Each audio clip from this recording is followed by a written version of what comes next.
गो। नमस्कार। जय हिंदुस्तान, जय मध्य प्रदेश, जय महाराष्ट्र। इस देश में वर्तमान प्रधानमंत्री माननीय नरेंद्र मोदी जी और भारतीय जनता पार्टी के राजनेता इस बात का ध्यान रखें कि अब जनता का सोच और विचार धीरे धीरे बदल रहा है। शिवसेना भाजपा की मित्रता आज से 25 वर्ष पूर्व हुई थी। उस समय प्रमोद महाजन जी शिवसेना प्रमुख बाला साहब ठाकरे के बहुत नज़दीक थे। मातोश्री पर उनका आना जाना था। उनकी और मेरी मित्रता भी की भी यही वजह थी। लेकिन शिवसेना भाजपा की मित्रता महाराष्ट्र में हुई और उत्तर भारत में नहीं। यह सभी उत्तर भारत के राज्य प्रमुखों को एक संदेश था कि वे अपनी शक्ति को बढ़ावें और जिस प्रकार शिवसेना प्रमुख बाला साहब ठाकरे से मित्रता हुई उसी प्रकार से हिंदुस्तान की मित्रता शिवसेना की और बीजेपी की होना चाहिए। कई प्रयासों के बाद ऐसा नहीं हो पाया। जब मैं उत्तर प्रदेश के दौरे पर था, मैं अपना परिचय भी दे दूं, मैं हिंदुस्तान का गैर मराठी पहला शिव सैनिक मोहन पालीवाल, इंदौर मेरा निवास स्थान। वर्तमान में मैं मुंबई में हूँ। मैं ये कहना चाहता हूँ कि शिवसेना भाजपा की मित्रता महाराष्ट्र में हुई उसके 6 माह बाद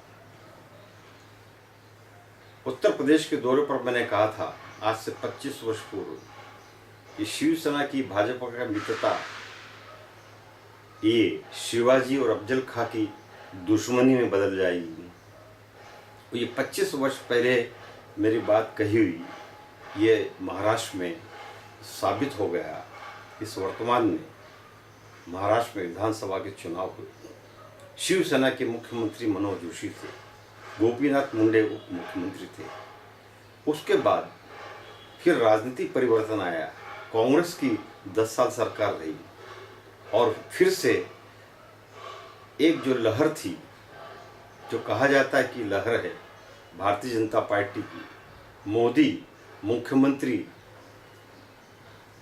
बनकर गुजरात से हिंदुस्तान के प्रधानमंत्री बने और आज भाजपा नहीं मोदी की ही लहर पूरे देश में दिखाई दे रही है। ऐसी स्थिति में महाराष्ट्र में जब सरकार बनी, शिवसेना बीजेपी की मित्रता में समय लगा। काफ़ी समय तक हलचल रही। चुनाव पद्धति के आधार पर महाराष्ट्र के विधानसभा को बांटा गया और सीटों का बंटवारा हुआ।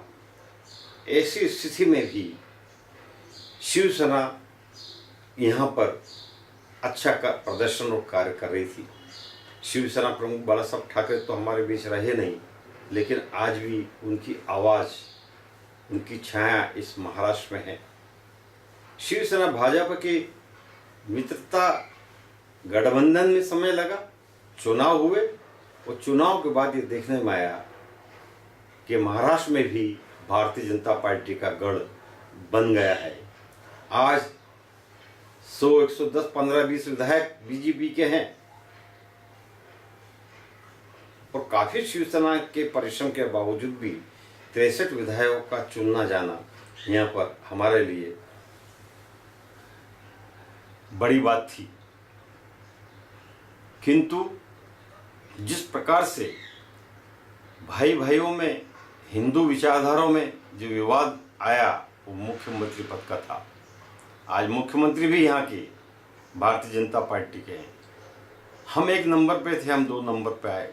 शिव सैनिकों को ये बात समझना होगा कि वर्तमान में आने वाले चुनाव में महाराष्ट्र में जहाँ जहाँ नगर महापालिका हैं, गाँव में सरपंच हैं, पंच हैं, इस पूरे महाराष्ट्र में अब उनका ध्यान हमारी उस सत्ता पर होगा जहाँ पर हम मजबूत हैं, अर्थात नगर निगम पालिका पर भारतीय जनता पार्टी का टारगेट रहेगा। मैं ये कहना चाहता हूँ महाराष्ट्र के शिव सैनिकों को, कमर कसकर बांध लो, तीव्र गति से जनता के काम करो, और यदि कहीं आंदोलन की आवश्यकता हो तो आंदोलन भी करो। अभी शिवसेना प्रमुख उद्धव जी ठाकरे जी ने कहा है कि सरकार है तो क्या हुआ, हम जनता के लिए काम करेंगे और आंदोलन की आवश्यकता है तो आंदोलन भी करेंगे। आज वर्तमान में इसी विचारधारा की महाराष्ट्र में आवश्यकता है। उद्धव जी ने एक दिशा दी है, उस पर हमें कार्य करना है महाराष्ट्र में। और जितने भी आज कॉरपोरेशन हमारे पास में हैं और नगर निगम में हमारे जितने मेयर हैं, जितने हमारे पार्षद हैं, उन्होंने इससे भी बढ़कर कार्य कर जनता का दिल जीत कर महाराष्ट्र में जो उनको असुविधा हो रही है, जहाँ उन्हें सड़कों की आवश्यकता है, जहाँ उन्हें पानी की आवश्यकता है, जहाँ गंदगी है, वो दूर करने में जनता के साथ मिलकर उनकी कठिनाइयों को दूर करें तो निश्चित तौर पर भगवा पताका पुनः हमारी महाराष्ट्र में नगर निगम के माध्यम से और अगले चुनावों के अंदर हमारी पताकाएं महाराष्ट्र में विधानसभा में लग सकती है। इतने ही कहना चाहूँगा। शिव सैनिकों को मैं सम्मान करता हूँ महाराष्ट्र के और उत्तर भारत के। धन्यवाद। जय महाराष्ट्र, जय मध्य प्रदेश।